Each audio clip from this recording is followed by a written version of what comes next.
Okay, we'll resume. Good afternoon, Mayor and Council, Summerland. My name is Phil Rogers. I live at 3332 South Main Street, Penticton, BC. I am here representing the BC Federation of Fly Fishers. We are a group of 14 fly fishing clubs throughout British Columbia, including the Penticton Fly Fishers. I'm here to lend my support to the Summerland Fish Hatchery.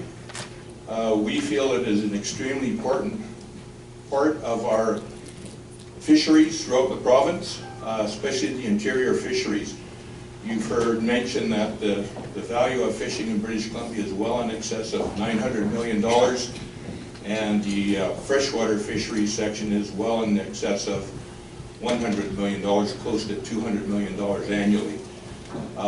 Summerland Fish Hatchery is a very important part of that interior freshwater fisheries, as you've so eloquently heard from the representatives of the Summerland Fish Hatchery. And it is our contention from the members of the fly fishing community throughout BC that this hatchery should be left intact on its own and not subject to any possible deterioration of the quality of the product they produce for all of the British Columbia fly fishers, and with future anglers in our community. So thank you very much.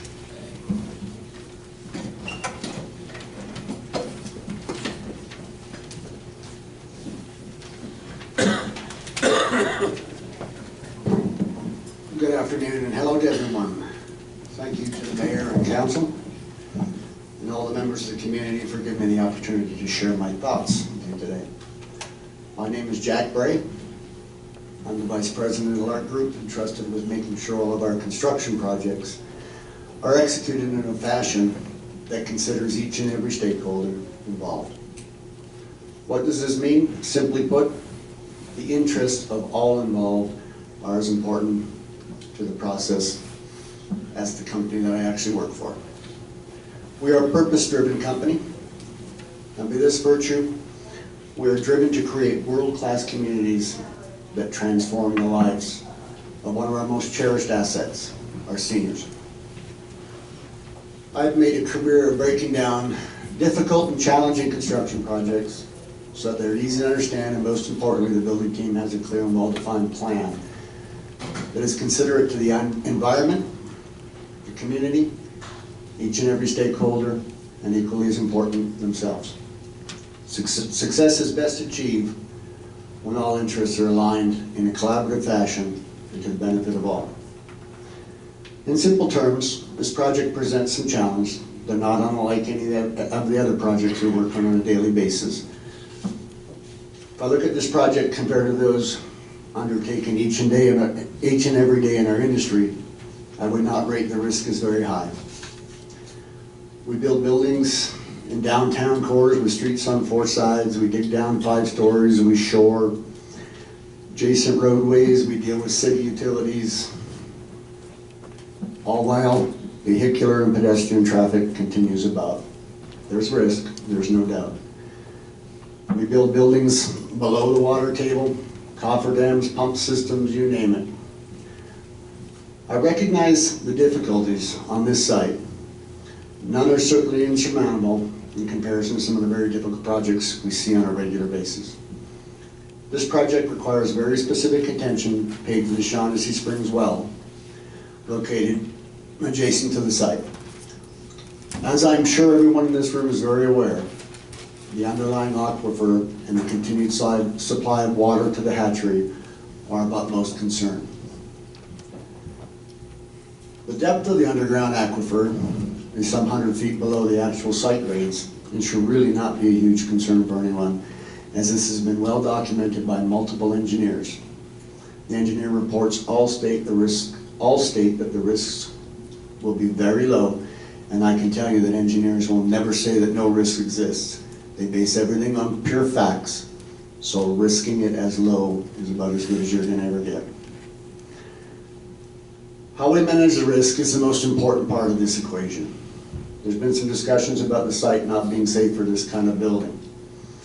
This building doesn't have piles. doesn't have massive water problems. It's actually going to be founded on a conventional foundation, spread footings, cast in place walls. Pretty normal for a site like this. Creating a senior-friendly cluster of buildings with basically no gradient change between them definitely has its challenges, but nothing that we've not done in the past and is easily overcome by good planning and diligent execution. There's been discussion with respect to vibratory compaction.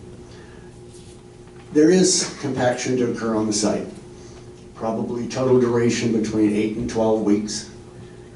Not concurrent. There'll be times when it doesn't occur, there'll be times when it does occur. Standard compactors that we would use, if in fact they create turbidity in the well monitoring system, could effectively be changed to a smaller. Lower lifts, smaller compactor. Hopefully that resolves any issues we have. If that doesn't fix the problem, we can use self-compacting fill and avoid the compaction altogether. The point is, there's many avenues for us to pursue that'll work to protecting the well. When it comes to protection of the Shaughnessy Springs well, our plan consists of full-time automated electronic monitoring of the underlying aquifer, as well as the surface area of the actual spring itself. This process will allow us to receive real-time information on the actual turbidity levels in the water. What is turbidity? Simply put, this is a foreign matter or soil that actually clouds the water. It's technically measured in nephelometric units. And as we know, the hatchery currently works on a visual measurement system whereby they assess the quality of water, quality of the incoming water. Sorry, we'll have to terminate there. Thank you.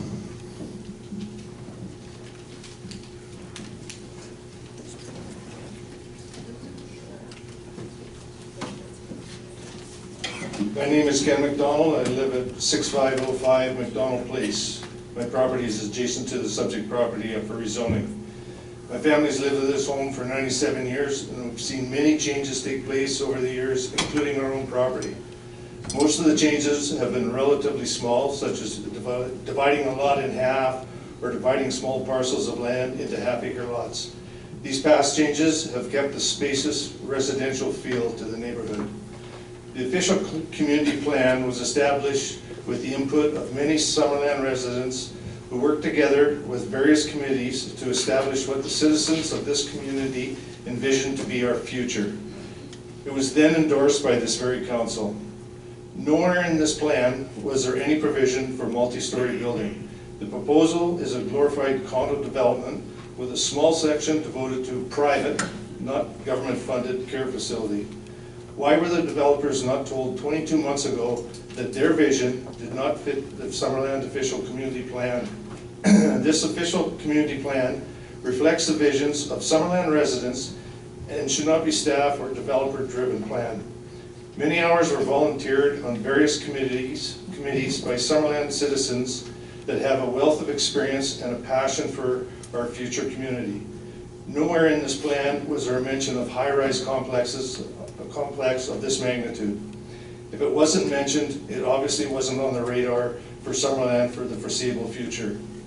If this rezoning goes through, I doubt that these citizens will ever be willing to give up their time to work on these various committees, as apparently their work and devotion means nothing to you. Why even have an official community plan? If this property gets rezoned, what's next? What if the developer decides to sell the property after rezoning it instead of building on it? The new owners may request to build 15 or more story condos. What about other properties in town? What would be your reason for denying them similar rezoning? The time and money spent by municipality has been way too much. I'm hoping that you respect the neighborhood, the citizens of Summerland, and the committees that developed the official community plan and not approve this application.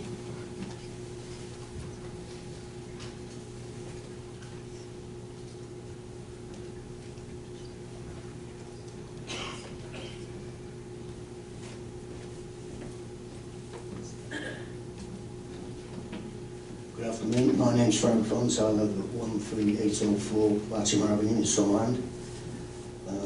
and I would like to express my comments to the Mayor and the Council and all the people in the auditorium.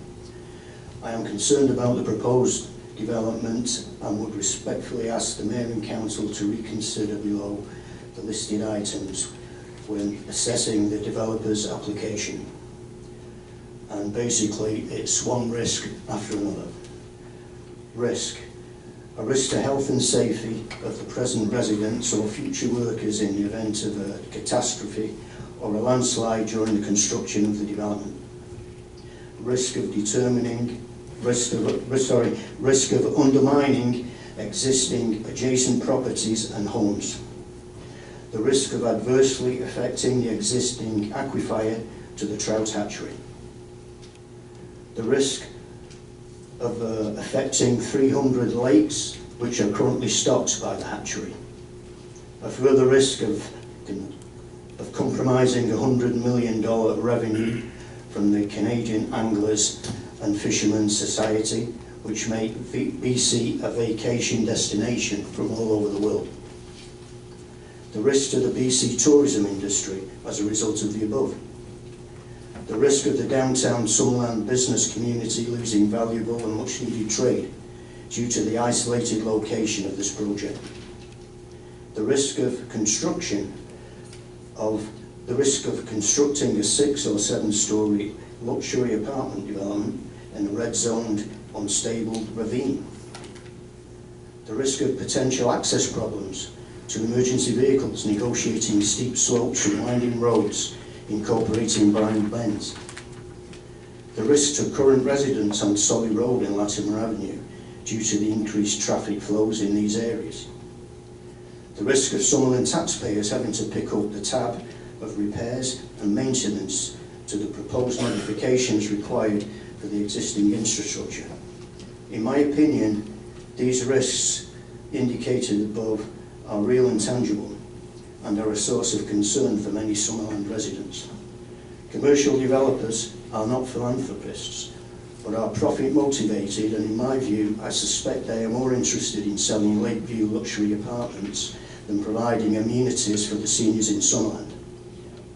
Referring to these risks itemized above, it appears clear to me that there is an overwhelming argument not to approve this application by the developer, and I suspect that the group, Summerland for Sensible Development, would agree with these risks are unacceptable and threaten the ambience and atmosphere of the lower town area, and not only the sustainability of the downtown business core.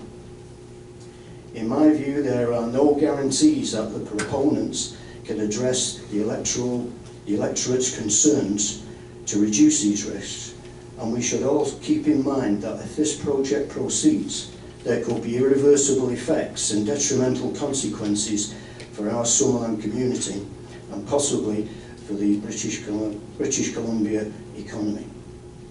Thank you.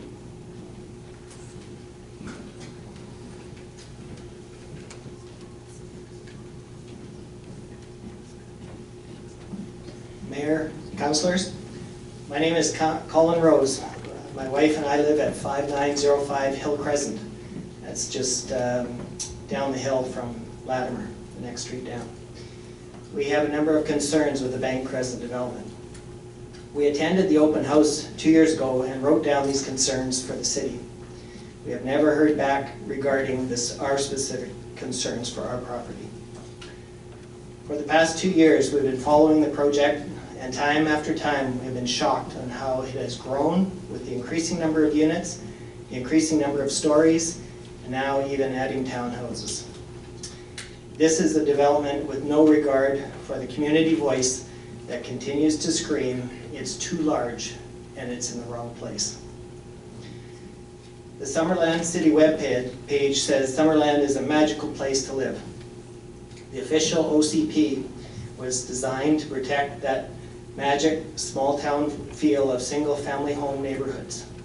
Adding 2,000 cars a day on lower town roads is not magical. It is so far beyond what our road system can handle, and it's just dangerous.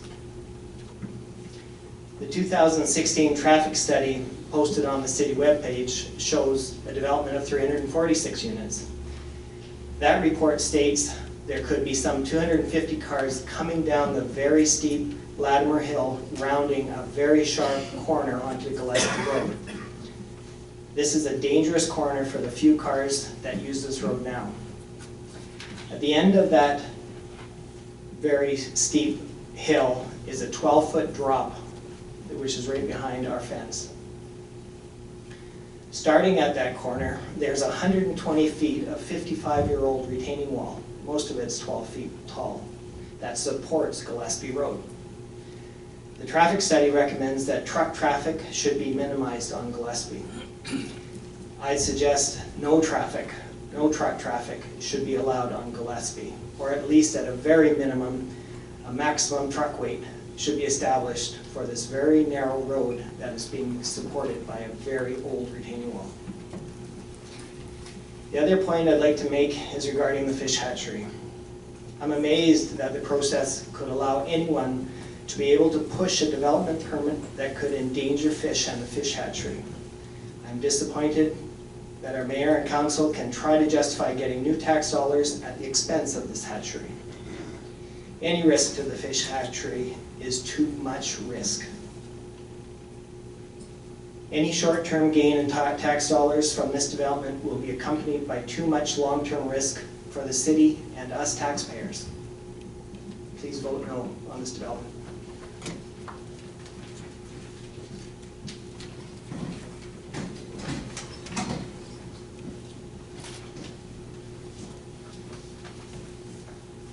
Peter Patton, 13607 Latimer Avenue. I live just across the road from Banks Crescent, and I am against the proposal.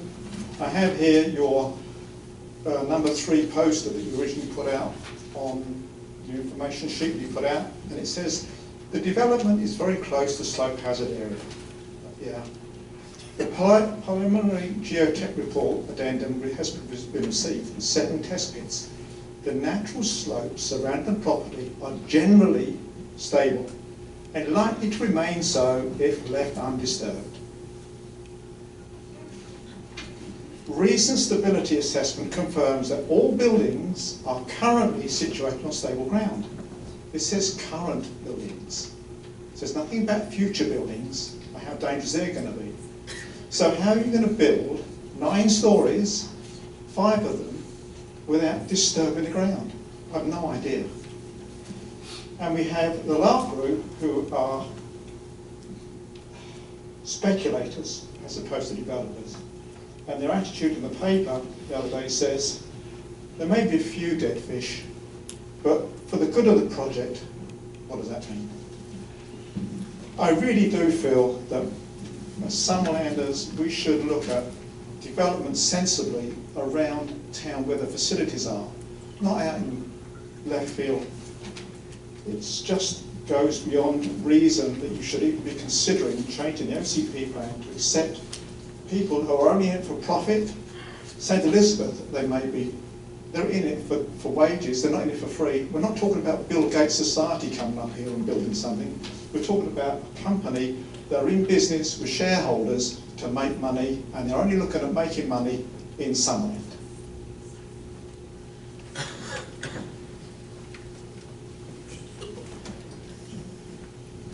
Good afternoon, my name's Deborah Van Beek. I live at 5701 Solly Road.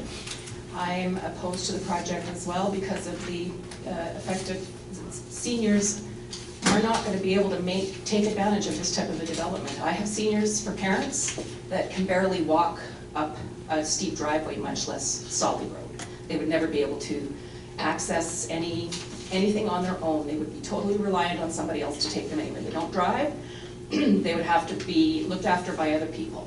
So I can see them in a complex like this, but not in this area. They need to be somewhere, and most senior people need to be in a community, part of a community, not isolated from the community. They can go anywhere in town. There's lots of available retail space that I'm sure landlords currently would love to have tenants in those spaces, and that could happen if we brought more people into the town. It's not going to work if they're out of town. Thank you.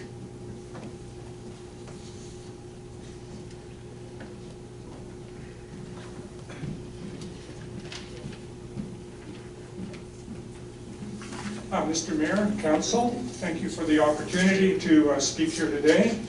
My name is Timothy Dunn, and I live at 10806 Happy Valley Road.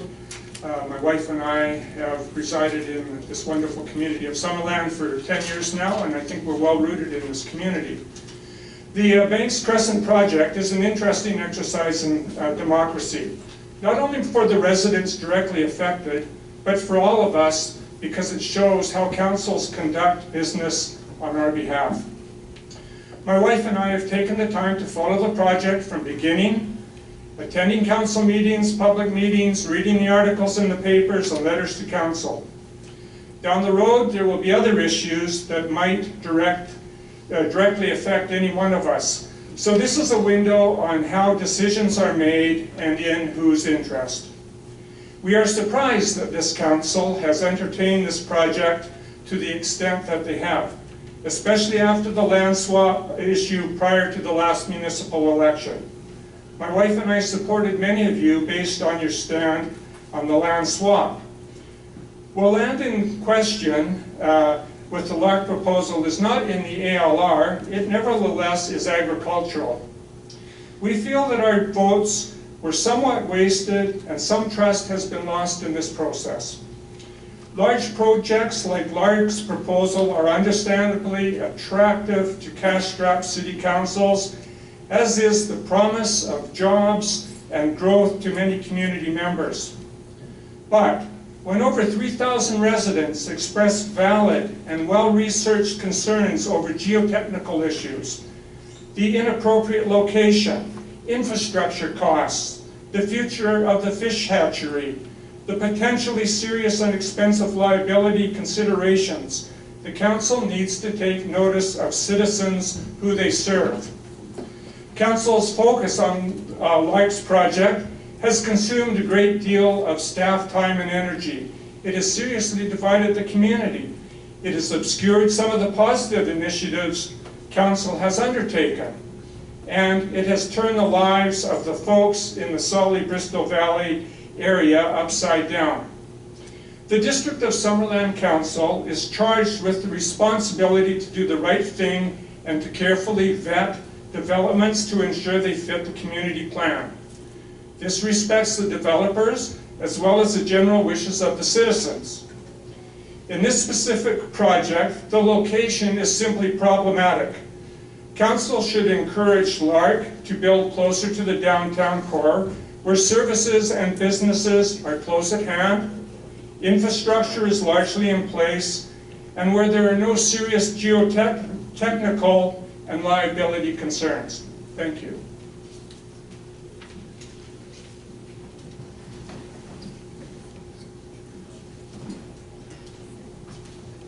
Gerard Obima, 5701 Sully Road. Thanks, Mayor and Council, for being here this afternoon. Thanks all of my fellow Summerland citizens and the LARC group. Anyway, over the last 15 months, Mayor and Council heard many great reasons and arguments why most Summerland residents are not in favor of this proposed zoning and OGP changes for this unique small plot of land, nature reserve, and spring water supply to one of Summerland's oldest landmarks institutions, the fish hatchery. A proposal to dramatically change the face of this jewel in an isle surrounded by scenic hillside developments of residential, agriculture, park, club, resort settings. The current mayor and council were voted in on a platform to preserve that kind of Summerland. On Saturday, I walked up from Lakeshore via Gowan to admire the beauty of this valley and the life it supports to us humans, fish and wildlife. I tried to understand why some of my fellow Summerlanders want to build 425 units on essentially about 4 football fields, destroying the little valley along with all the different lives it supports.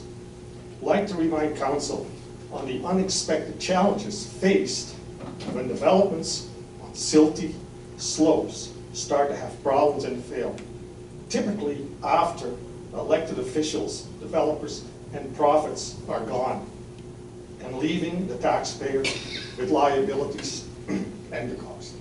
Thanks, Mayor.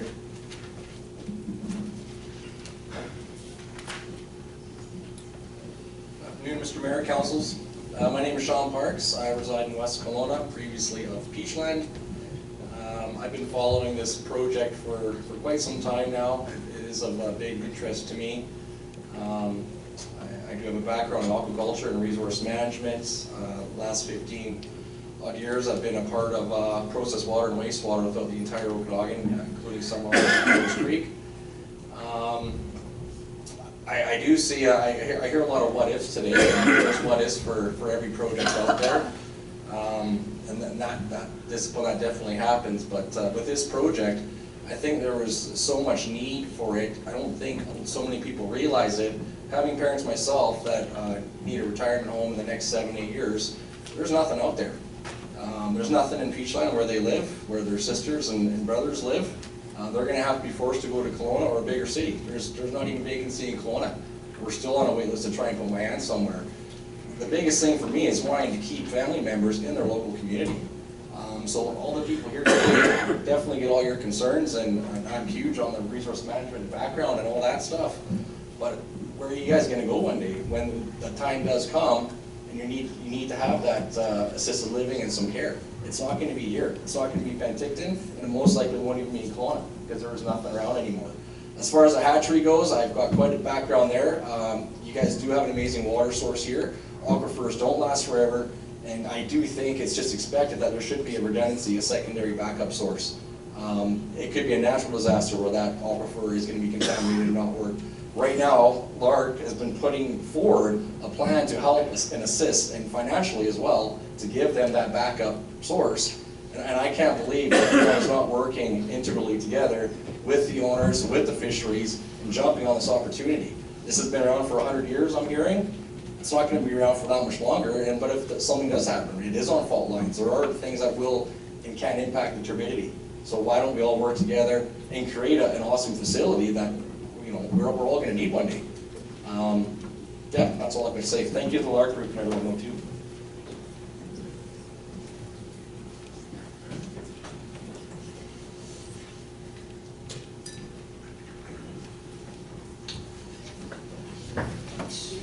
Excuse me, I think there's a Pam Cormiot who's to speak right now.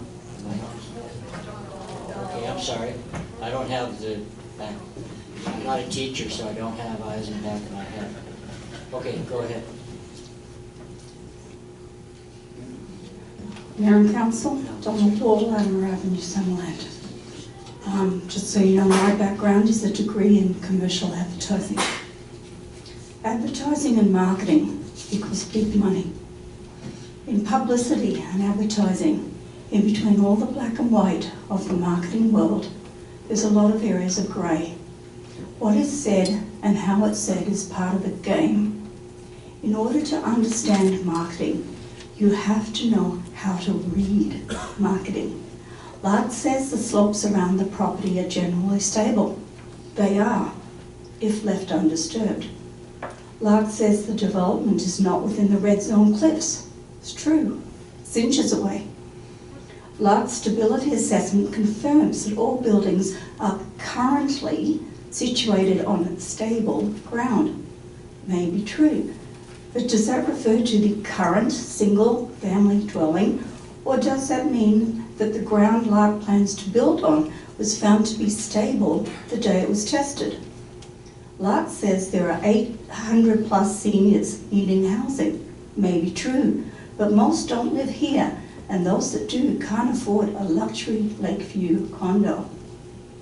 There was no trust in the technology to have an odorless RDOS sewage compost dump, yet there seems to be an amazing and complete trust in two small companies that have a combined 60 years of engineering experience to build 424 units and 3 levels of underground parking on top of a floating aquifer.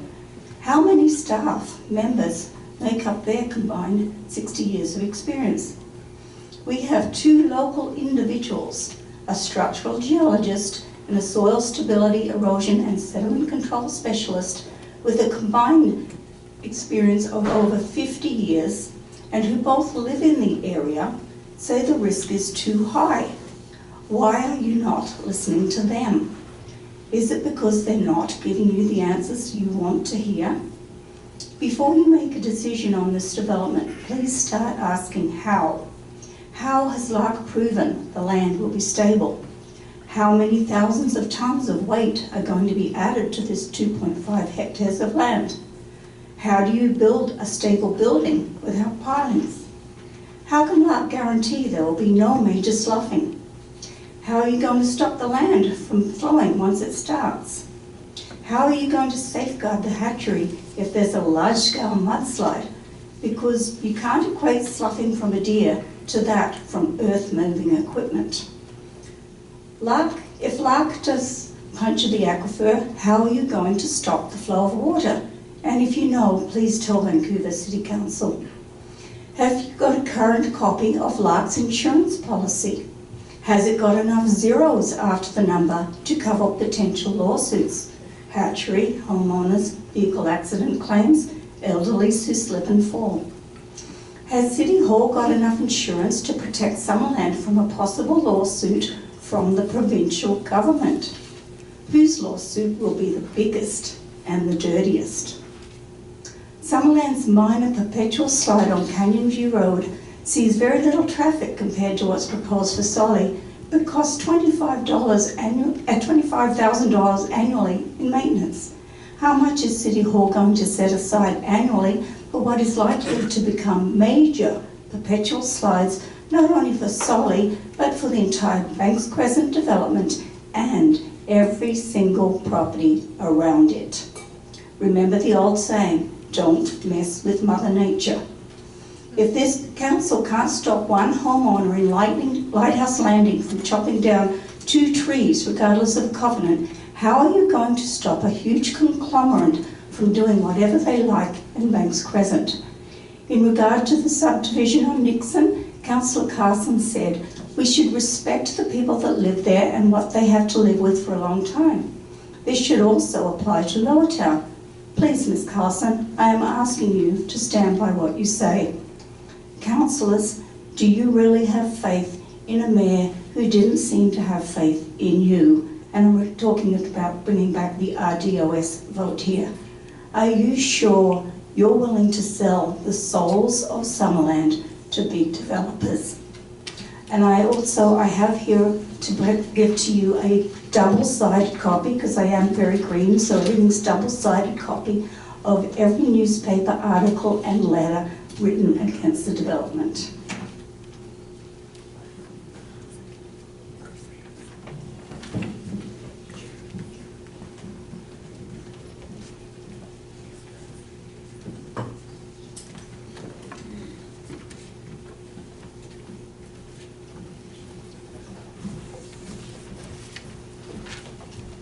My name is Mary Ann McDonald. I live at 6505 McDonald Place. Let's face it, this is not an amendment to the official community plan. This is a rezoning. Amendments are minor changes and alterations. This is not a minor change. Council is considering rezoning from agricultural to high density. With the high density zoning, the value of the land increases significantly, and I believe this is what the developers are looking at. As for the purported amenities, the developer is willing to contribute. They are not so much amenities, but self-serving. Example, without the upgrades to Latimer, it would be very difficult to maneuver large equipment in and out of the gully. They need those amenities for the project. Does the rest of Summerland. This council adopted the current OCP in 2015, and the mayor himself, in his electoral platform, said, to quote, "This document sets out growth patterns and should create a certainty for business and development with only minor adjustments for a minimum of 5 years." Why should we change the OCP to fit the development? Shouldn't developments conform to our OCP? The proposed change challenges the democratic process used to develop the OCP, because this is a major change. But the greater loss will be the lack of trust in council for the electorate, by the electorate. I'm rather skeptical when information is provided behind closed doors or continually at the 11th hour. I asked several months ago if there is a reversionary clause in the agreement, and the CAO said not formally. Has this been addressed? If not, why not? My fear is that without that formal safeguard in place, what is agreed on and what gets built will not correlate. There is a continual reference by the developmental officer for the need to be in context with the neighborhood, including form and character. So where are the other 6-story buildings in the neighborhood? The whole justification for adding the Lower Town strategic plan portion to the OCP was the need to protect the existing human scale and small town character of Summerland and Lower Town area.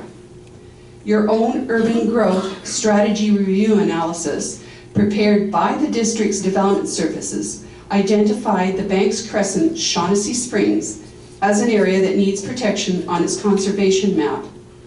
What has changed there? What about the need to support and enhance the historic, interpretive, and educational value of the Summerland Trout Hatchery Clause? You can't do that without protecting their water source, can you? The District of Summerland was advised last April by the Ministry of Forests, Lands, and Natural Resource Operations that the fish hatchery requires an uninterrupted availability of clean water. They have had the springs for almost 100 years, doing that at no cost to the community.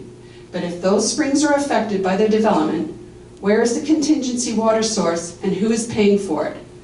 Underground water protection is the responsibility of the district. Lastly, the District of Summerland has continued to point out the many financial gains from the development. But have they compiled a list of financial risks and the financial impacts of such risks? Where is the documentation showing the vulnerabilities of this project? Has a proper risk assessment and impact analysis been completed by the District of Summerland for its citizens should there be damages to any surrounding private, public, or commercial properties as a result of the construction? Look at what happened to the Naramata Blackwell development and the damage incurred in North Vancouver. As a citizen of this community, I want this information. Thank you.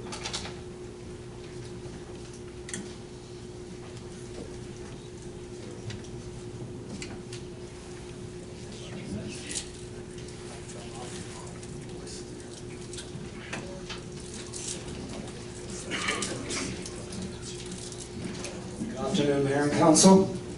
My name is John Morgan, and I live at 9800 Turner Street. We were initial enthusiastic supporters of this project, being squarely in the target age group, and fully aware of the shortage of suitable facilities for us oldies in Summerland. However, when driving to the proposed site, we immediately realized it would be of no use to us at all. Our independence of movement is absolutely paramount for as long as it lasts us. And we would not want to live in such a hilly, difficult, remote location. I walked here easily today, twice. I would not want to walk from there. We do not believe this location will attract seniors that are still mobile, only vacation and investment purchasers, perhaps never for assisted living. We believe that the project at this site will not bring the much needed year-round business into Summerland Town. I'd like to stress the responsibility of councillors in your function as designers of our community. A good designer factors in the what if this should go wrong consideration and takes great care to do no harm. Most Summerland residents understand now the inherent risk of this site and the social and financial risks it represents to Summerland residents. Consider instead the purchasing impact of several hundred seniors in closer proximity to the marginal shops, the cafes, restaurants, and especially the numerous empty storefronts in our town. We believe that this proposal has changed the usual apathetic nature of many municipal electors into activists, or at least active voters. Those who don't care don't vote anyway. So the public regard for and the longevity of this council will depend upon active supporters for this project versus active opponents. and we voted for this very mayor and council when we moved to Summerland just in time to take part in the ALR land swap fiasco. We encouraged the Lark Group to persist with their project, but relocated to a safe, level, and easily accessed site within the town area. In good faith, we, my wife and I, pledged $100 to assist this move and encourage Summerland residents and business owners who care to join our small effort towards crowdfunding a much needed, safer, more long-term beneficial addition to our precious community. Thank you very much.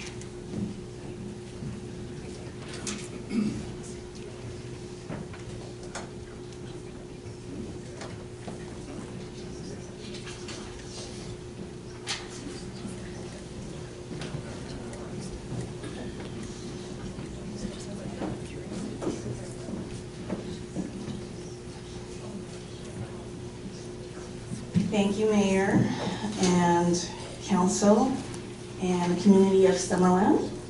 My name is Yvonne Chang, and I live in Surrey, BC. I am here to support the ICASA Banks Crescent project here in Summerland, and I want to tell you why. And this is my own heartfelt story about why I feel that this project should happen. Summerland has a special place in my heart, as I know many of you feel the same way. We are all personally connected for various different reasons. People living here, people visiting here, people coming to love this region. When I was a teenager, my parents took us to the Okanagan almost every summer. We came to spend our summers here, camping. But one of my most cherished memories with my family was coming to Summerland to pick fruits during the summer. Cherries, peaches, all sorts. It was really an amazing family experience that I still cherish to this day. One of the orchards that we visited was here in Summerland, where we picked cherries and peaches. The biggest, juiciest, amazing peaches I've ever had. And I still remember it to this day. We talk about it all the time. My parents are now seniors. They're in their 70s. They are retired. They live in Surrey. They have a modest home. They're not super wealthy. They've worked hard all their lives, and they want to downsize. But as many of you know, in the Lower Mainland, our real estate market is so astronomically unaffordable that for them as seniors who have lived their lives working hard for their families are now looking at places where they can afford to retire. One of the places that they were really hoping to come out to was the Okanagan, but more specifically Summerland. When they heard about the Banks Crescent project, they were A, really excited, B, really wanting to have the opportunity to live close to a lake, have beautiful views, all of which they have dreamt of having all their lives, which is why they drive out to the Okanagan almost every summer. They want the views, they want the beautiful sceneries that many of you enjoy. And we as Lower Mainlanders are jealous of what you have, because we don't have that in the Lower Mainland. So for us, my parents are grandparents to their only grandchild, which is my daughter, and they want to come out to Summerland to live. And part of me is sad because I lose them, because my daughter's their only grandchild, but I also want them to live their dream of being close to nature, being close to scenery, being close to a lake where they've always dreamt of spending their time. So for my purpose, for my reason, I want them to live that dream before they go. In their 70s, they're still active. My mom plays badminton every day, pickleball, and when she heard that there's a pickleball team here, she was so excited. So how can I, as their daughter, say to them, no, we want you here, we want you close to our grandchild, we don't want you to live your dream, when they've worked so hard for us. So for me, I want them to live their dream, I want them to come to Okanagan, I want them to live for the rest of their lives in a place where they can age in place, that they don't have to wait in line to get into a senior's home, or that when they eventually need that assisted care, they don't have room for them. I want them to be able to spend their lives where they can age in place, get old, but enjoy getting old.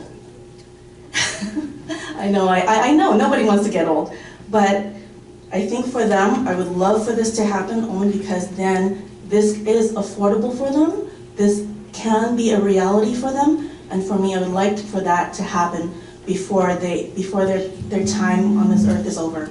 So I am here to support the Banks Crescent project, and I hope it goes through. Thank you for your time.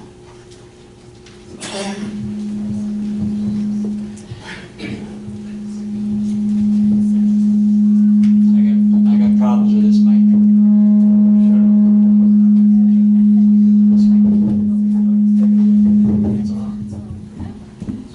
Okay, I'm just going to announce a temporary adjournment until 6:30 when we will reconvene here at the Arena Banquet Room. We will be starting with, I gather, Mr. Justin Glenn and then Mary Roney. Apparently that list is not quite right. We told everybody we would be adjourning at 4:30. We will reconvene at 6:30. Thank you. We'll see you then.